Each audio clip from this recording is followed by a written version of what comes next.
Hello friends and welcome back. You are watching day 6 of our 12 Days of Christmas in July series. If you're just getting started, check in the description below for links to the first 5 days. And if you're new around here, welcome. I hope you will consider hitting that subscribe button to join our crafty little family. For today's project, we're going to be creating 3 of these oh so sweet mini Slimline greeting cards. But before we get into that tutorial, I just want to take a quick second to thank everyone who's been a good sport and playing along answering my daily questions. So for today, I'm going to ask you, what is the collection you plan to pick up next? So it could be any holiday or any kind of paper collection that you can find. Let me know in the description what you're going to be getting next. And for me, that is going to be a cozy winter from P13. I'm going to grab that from scrapbook.com. Of course, I'll get a few other things in there, but I really want that collection. It has the most beautiful ephemera pieces. So let me know in the comment section what collection you're planning to get next. And now on to our tutorial. Okay, here's what we're working with today. I have A Lumberjack Christmas from Echo Park. I've got the 6x6 paper pad as well as the sticker book. And remember that I shared these with you in a previous haul video of the Echo Park warehouse sale. I wasn't sure what to expect from the sticker book because I've never had one before, but I'm just really pleasantly surprised at the amount of really sweet stickers in here. There's sentiments and some lettering if you like to do traveler's notebook. They're the perfect size for mini Slimline, and the 6x6 paper pad is as well. You're going to be able to get a lot of different combinations of that pattern paper. It's a much better scale for the smaller cards, and you're not going to create as much offcuts because it's just the right height for that. So I'm going to show you my base, and this mini Slimline is not new, but I have not made them before. I really like to do the traditional Slimline cards, but this is 6 by 3.5. So of course you're going to get full sheets of that paper here and have a fun time layering up all the combinations. For my cards today, I did finish the inside already with a pattern paper from the collection in the 12 by 12 size, just because I had it. I wanted to use it up, but I'm going to use my same layering techniques, matting and keeping the border of the card base showing. I just think that looks really nice. So here's my first layer. I don't have many Slimline dies yet. I'm going to work on that, but some of my other dies work perfectly for this. So I've just got this banner shape with a stitched edge, and I pulled the wood grain pattern from the collection for this. I want to top it off with a very petite little doily. This one came from Gina Marie Designs, and this is going to help to brighten up the front of the card and break up some of those busier paper patterns. And then here's a very sweet pine cone in branch and berry pattern. It has a black background, so it coordinates so perfectly, and the scallop shape on that is a nice mimic of the doily border. So when I pulled these stickers out, I added them to heavy cardstock and then cut them out, and then I added them to foam spacers. That way I'm sure that they're going to be very sturdy and well supported. I'm going to put my truck here. This has that cute little tree in the back. This red truck has become very iconic of Christmas. And then my sentiment, I did the same thing, but instead of using the bulkier foam spacers, I just use the ones from Scrapbook Adhesives, and they're just tabs that are a little bit less dimensional. I'm going to put this right here on the top. I'm still going to include my regular floral arrangements, but they're just going to be a little bit smaller.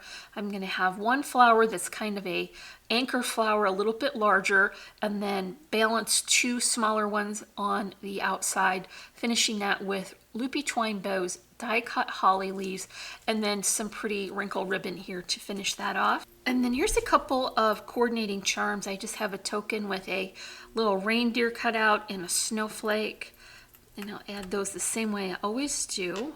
So here is my first mini, and I was able to use all of my favorite layering techniques that I use on larger cards, but just in a smaller scale, and that worked perfectly. Okay, moving on to card 2, and before I get started on that, I just want to quickly apologize if you hear noise in the background, because apparently Tech Hubby has decided this is the bestest time to get out on the tractor, and we live in farm country and noises just happen, and that's how it is, and we're just going to roll with it. So card 2 is the same base and the same inside. I'm just going to come back in later and add a portion for sentiment to be added.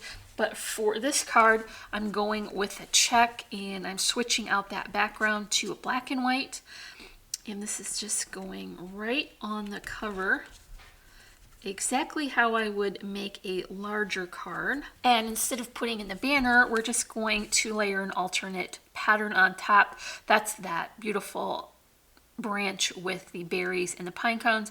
I put my cardstock border on that again so that I could keep those busy patterns separate. I'm just going to split this card right in the middle with that layering pattern, so I get a nice border on the top and bottom of that pine cone pattern. Here is another small doily, and I thought, what a great way to pull out some of my smaller doilies that I don't typically use, because they're just not the right scale for the cards that I usually make. So I have, this is another nested set from Gina Marie Designs, and it's very compact, and it's going to be perfect for this card because it definitely has the right scale. So I'm just adding that here.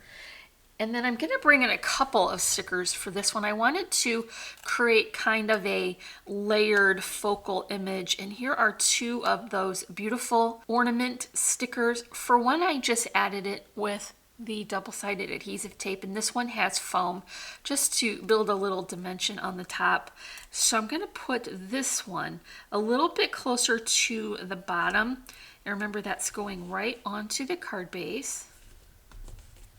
And then this one I'm going to stagger a little bit higher up and to the left. Sentiment is the same. I'm just going to use that spacer in the back to develop some extra dimension on the bottom and add that right here. That black and red and white combination is so classic and beautiful for the holiday season. Here's a couple of charms, and I typically add them underneath a button, but this time I'm going to hide those tails underneath my floral display. So I just want to have these here where I want them spaced out, and then I'll tack them down. Then I'm gonna disguise that cut edge of the string with my flower. So for this one, I just swapped out my anchor flower, and so we're gonna go red for the larger ones and then white to balance that. Same holly leaves and same twine bows and same ribbon as well. This is another trick for getting a lot of cards made at the same time, is not to have everything super different for each card. These are all going to look different, but they will coordinate well, and they're all made with similar items, so I don't have to pull out every single thing in my room to make these cards. So I'm just going to add that right here on the top, and that's it for card number 2. Okay, for card 3, I'm going to switch the orientation from profile to landscape.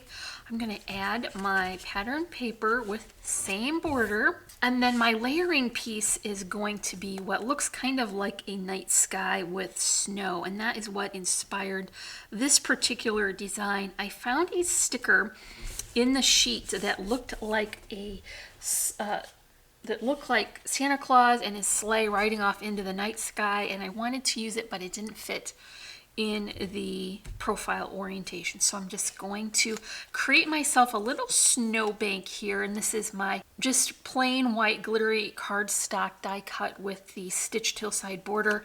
And then I also have a bigger, chunkier plaid, and I'm gonna layer my plaids today. Kind of a bold move, but I think it will be really awesome.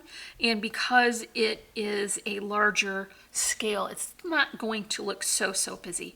First thing I want to do is add my snow hill here so that I get it positioned right where I want it. I'm not going to tack it into place quite yet because I'm measuring this to see how the layers fall, and I really like that. And I'm going to add this larger, chunkier plaid to the bottom.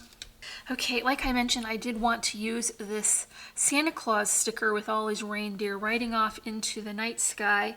So I'm going to decide where I'm going to put this, but not tack it down quite yet. That will give me an idea of where I want to put my floral arrangement, which I never put on first, but I do need to leave enough room here on the bottom. I'm just going to add that with my hot glue. Now I've got the sentiment, and this was originally part of one long word strip, but I needed to break this up to leave room for all my elements. So I just cut in between those words very carefully where the natural end would be if it were a sticker alone, not a part of one larger one. So I'm just going to add these with the scrapbook adhesive foam tabs so that they're a little bit dimensional but not too bulky.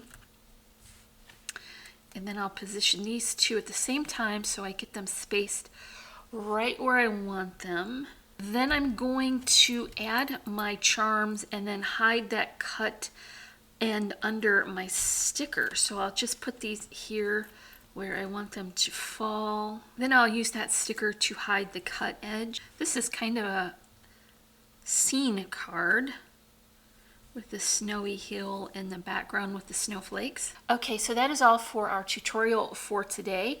If you enjoyed it, make sure you come back tomorrow for day 7.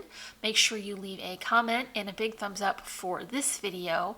Remember, you can check in the description for links to our social media sites as well as the product that I used today. If you're not already, I would love for you to subscribe. And as always, I'm wishing you a happy and productive day, and I thank you so much for watching. Bye.